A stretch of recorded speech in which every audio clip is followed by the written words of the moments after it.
Assalamualaikum warahmatullahi wabarakatuh. Salam Kak Yano Bintang. Kali ini kita bertemu lagi dalam acara waspada bahaya belajar di rumah bagi anak-anak. Jadi ketika belajar di rumah terus-menerus sampai berbulan-bulan, waspada. Ada bahaya yang harus diantisipasi oleh orang tua. Bahaya apa? Perhatikan yang berikut ini. Gangguan pertumbuhan fisik anak. Yang pertama adalah bahaya gangguan pertumbuhan fisik. Ketika di sekolah anak dia bergerak dari kelas 1 ke kelas yang lain, dia berlarian di halaman, bahkan ada jam olahraga yang membugarkan fisik mereka. Tetapi ketika di rumah anak jarang bergerak karena harus di kursi, di meja, di kamar, diam terus-menerus sampai berbulan-bulan, maka akan terjadi gangguan fisik anak.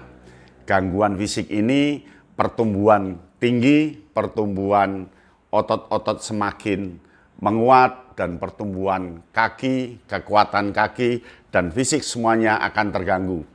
Maka orang tua harus sadar tentang gangguan ini. Ajaklah anak sekali-sekali jalan-jalan, olahraga, seputar rumah atau di lapangan, bergerak, mengambil, mengangkat, mendorong. Jika tidak, maka terjadi gangguan fisik yang akan dialami oleh anak, dan fisik anak kita nanti cenderung badannya gemuk, tangannya kecil, kakinya kecil, dan pertumbuhannya akan terganggu. Maka orang tua betul-betul mengantisipasi tentang pertumbuhan fisik anak. Waspada, jika pertumbuhan fisik tidak perhatikan, anak akan mengalami kelemahan, dia akan lunglai, lemas. Yang kedua, gangguan psikologis anak. Nah, yang kedua adalah gangguan psikologis. Ketika anak sering menyendiri berbulan-bulan di rumah, di kamar menyendiri hanya untuk belajar, akan terjadi gangguan psikis, gangguan psikologis. Gangguan psikologis itu berupa bagaimana dia mengalihkan persepsi yang berbeda dari persepsi belajar dengan temannya, dengan persepsi sendiri. Lalu ada gangguan tentang daya tangkap, gangguan terhadap daya bagaimana dia berkesan atau tidak terhadap sesuatu, dan gangguan-gangguan psikologis ini bahkan pada gangguan imajinasi, gangguan intuisi, banyak lainnya. Maka orang tua harus mengantisipasi gangguan psikologis ini. Pastikan anak betul-betul tidak dalam tekanan ketika belajar, pastikan anak betul-betul dia punya kewajaran tertentu dan tidak punya gangguan, karena bisa jadi dia berangan-angan saja temannya, jangan-jangan teman saya sudah mengirimkan lebih duluan, jangan-jangan teman saya sudah begini.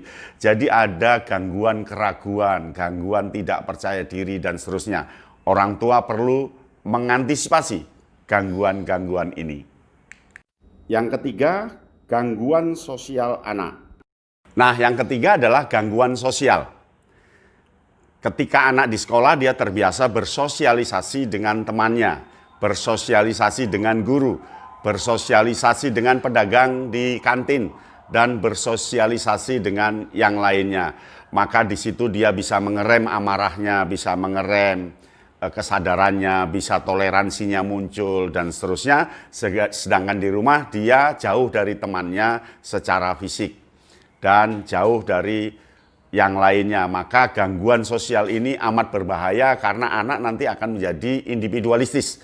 Anak menjadi egois dan merasa tidak ada yang menyamai dirinya, merasa tidak ada lawannya, merasa tidak ada teman sepermainan, seperjuangan, teman yang sama dengan dirinya, dan merasa tidak ada teman yang lebih mampu dari dirinya, atau ada teman yang lebih mampu dari orang lain, dan seterusnya. Ini sangat bahaya, maka kehidupan sosial anak harus dijaga. Kalau belajar di rumah sebulan 2 bulan tidak apa-apa. Kalau nanti belajar di rumahnya sampai 6 bulan atau lebih, maka gangguan sosial akan datang. Orang tua harus menjaga agar waspada terhadap gangguan sosial ini.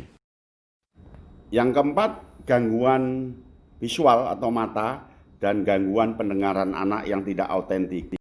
Nah, berikutnya adalah gangguan visual dan audio. Yang dimaksud di sini, anak terbiasa melihat benda-benda tidak secara langsung di luar rumahnya.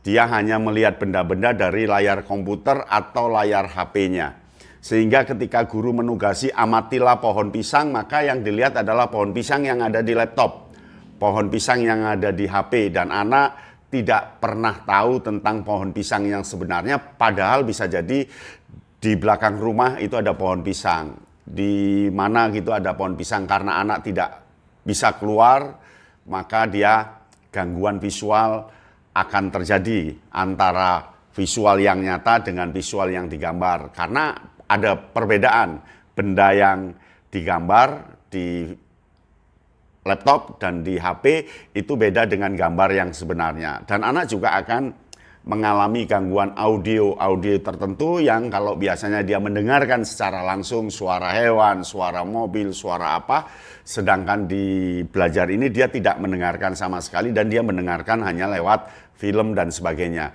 Maka jangan biarkan gangguan visual dan audio ini mendera, menyelimuti anak-anak. Orang tua harus sadar, sekali-sekali anak diajak keluar untuk visualnya bagus dan audionya bagus. Gangguan kesehatan anak.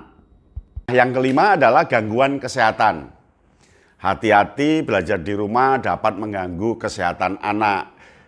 Salah satunya adalah anak ketika dia banyak melek malam karena harus mengunduh, melihat internet sampai bangun kesiangan sehingga lupa sarapan.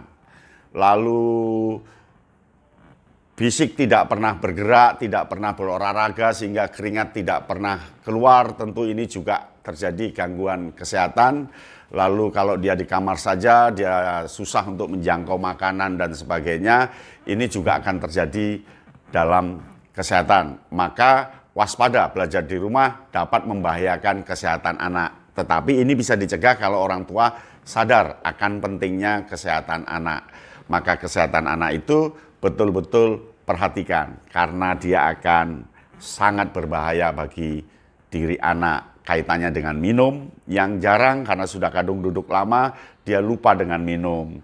Kemudian makan buah atau yang lainnya. Nah, orang tua harus betul-betul memperhatikan kesehatan anak. Kalau seminggu 2 minggu tidak apa-apa, tetapi kalau 6 bulan dia harus di meja terus, menekuni online terus, ini sangat berbahaya. Jaga kesehatan anak. Yang keenam, akan terjadi gangguan harmonisasi keluarga anak dengan anak, orang tua dengan orang tua. Yang keenam, itu adalah gangguan harmonisasi keluarga.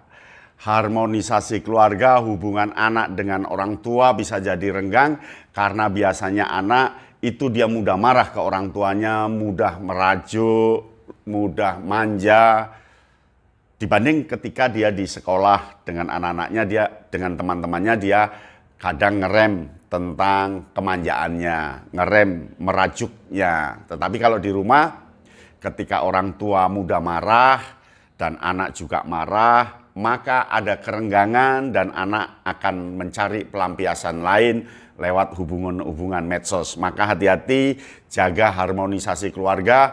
Orang tua harus lebih sabar, lebih betul-betul menyadari bahwa anak adalah anak, bukan orang tua yang berbentuk kecil. Nyadari kalau anak dalam sedang proses, dan nyadari bahwa ini semua demi anak. Tidak perlu marah-marah, karena marah-marah akan merenggangkan hubungan anak dengan orang tua. Jadi yang keenam adalah gangguan harmonisasi keluarga, bisa jadi hubungan anak dengan orang tua, hubungan orang tua dengan orang tua, dan seterusnya. Maka jaga dengan ketegaran hati orang tua. Yang ketujuh, itu gangguan emosional anak. Emosional anak akan terganggu. Nah, yang ketujuh itu adalah gangguan emosional. Anak yang karena mengerjakan tugas tidak bisa, dia tidak bisa menjangkau alamat lain karena memang belum diberikan alamat-alamat pelajaran yang ada di internet, dia mengalami gangguan emosional. Dia akan mudah marah, mudah jenuh, mudah mengata-ngatai orang lain, lalu pokok emosionalnya terganggu. Empati pada tugas guru bisa jadi hilang karena tugas guru yang terlalu berat. Empati pada orang tua juga hilang karena orang tua tidak tahu informasinya, sehingga kalau ditanyai tidak bisa jawab. Anak akan kehilangan empati, anak kehilangan simpati, akibat anak itu ragu-ragu, akibat anak itu tidak ada yang diminta untuk bertanya, karena kalau tanya ke gurunya dia sungkan, tanya ke temannya juga sungkan. Maka hati-hati dengan gangguan emosional. Orang tua yang hebat, jaga ke-7 bahaya itu. Yakin bisa. Ada komentar? Tulis di komentar channel ini. Sampai di sini, salam Kak Yatno Bintang.